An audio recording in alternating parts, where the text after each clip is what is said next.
Hello friends, അപ്പോൾ എല്ലാവർക്കും നമ്മുടെ പുതിയൊരു വീഡിയോയിലേക്ക് സ്വാഗതം. അപ്പോൾ നമ്മളിന്ന് തീ പോലും കത്തിക്കാതെ കേക്കൊന്നുമില്ലാതെ 5 in 1 ടോർട്ടി കേക്ക് ഉണ്ടാക്കാൻ പോവുകയാണ്. അപ്പോൾ നമുക്ക് നേരെ വീഡിയോയിലേക്ക് കിടക്കാം. അപ്പോൾ അതിന് വേണ്ടിയിട്ട് നമുക്കൊരു 1/4 കപ്പ് പാൽ വേണം. 1/4 കപ്പ് പാലിലേക്ക് ഒരു 3 ടേബിൾ സ്പൂണോളം മിൽക്ക് മെയ്ഡ് കണ്ടൻസ് മിൽക്ക് ഒഴിക്കുക. അത് ഞാൻ ഹോം മെയ്ഡായിട്ട് തന്നെ ഉണ്ടാക്കിയതാണ്. അപ്പോൾ അതിൻ്റെ ലിങ്ക് വേണമെങ്കിൽ താഴെ കൊടുക്കാം. അപ്പോൾ അത് നമ്മൾ ഉണ്ടാക്കി വെച്ചതിന് ശേഷം നമ്മളൊരു 2 ലെയർ ബ്രെഡ് പീസ് ഒന്ന് സെറ്റ് ചെയ്ത് വെക്കണം. അതായത് ബ്രെഡ് ചെറിയ ചെറിയ കഷ്ണങ്ങളാക്കിയിട്ട് ഒരു ലെയറല്ല 2 ലെയർ, കാരണം കേക്കല്ലല്ലോ, ബ്രെഡ് ആയതുകൊണ്ട് പെട്ടെന്ന് താണു പോകാനുള്ള സാധ്യതയുണ്ട്. അതുകൊണ്ട് 2 ലെയർ ആക്കിയതിന് ശേഷം അതിൻ്റെ മേലെ നമ്മൾ മിൽക്ക് മെയ്ഡിൻ്റെ മിക്സ്ചർ ഒഴിച്ചു കൊടുക്കുക. അതിനുശേഷം വിപ്പിംഗ് ക്രീം ആക്കിയതിന് ശേഷം അതിലേക്ക് 2 ടേബിൾ സ്പൂൺ കൊക്കോ പൗഡർ ഇട്ടിട്ട് ബീറ്റ് ചെയ്തതാണ്.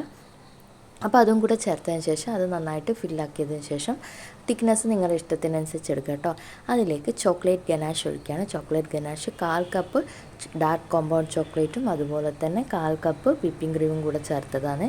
പിന്നെ അതിൻ്റെ മേളിലേക്ക് നമ്മൾ ഡാർക്ക് ചോക്ലേറ്റ് മെൽറ്റ് ചെയ്തത് ഒഴിച്ചു കൊടുക്കുക. ഒരുപാട് തിക്കിൽ വേണ്ട, ചെറിയ തിക്കിൽ മതി. പിന്നെ കൊക്കോ പൗഡർ ഡസ്റ്റ് കൂടെ ചെയ്ത് കഴിഞ്ഞാൽ നമുക്ക് അടിപൊളിയായിട്ട് 5 in 1 ടോർട്ടി കേക്ക് റെഡി ആയിട്ടുണ്ട്. അപ്പോൾ ഇതിൻ്റെ ടേസ്റ്റ് എന്ന് വെച്ചാൽ നമ്മൾ സാധാരണ 5 in 1 ടോർട്ടി കേക്ക് എങ്ങനെയാണോ നമ്മൾ കഴിക്കാറ് അതേ ടേസ്റ്റാണ്. നല്ല ചോക്ലേറ്റ് ക്രീമി ആയിട്ടുള്ള കേക്കാണ്. ബ്രെഡ് വെച്ചിട്ടാണെന്ന് തോന്നുന്നേയില്ല. അപ്പോൾ എല്ലാവരും എന്തായാലും ട്രൈ ചെയ്ത് നോക്കണം കേട്ടോ. അപ്പോൾ എല്ലാവരും സപ്പോർട്ട് ഉണ്ടാകുമെന്ന് വിചാരിക്കുന്നു. മറ്റൊരു വീഡിയോ ആയിട്ട് വരാം. ബൈ.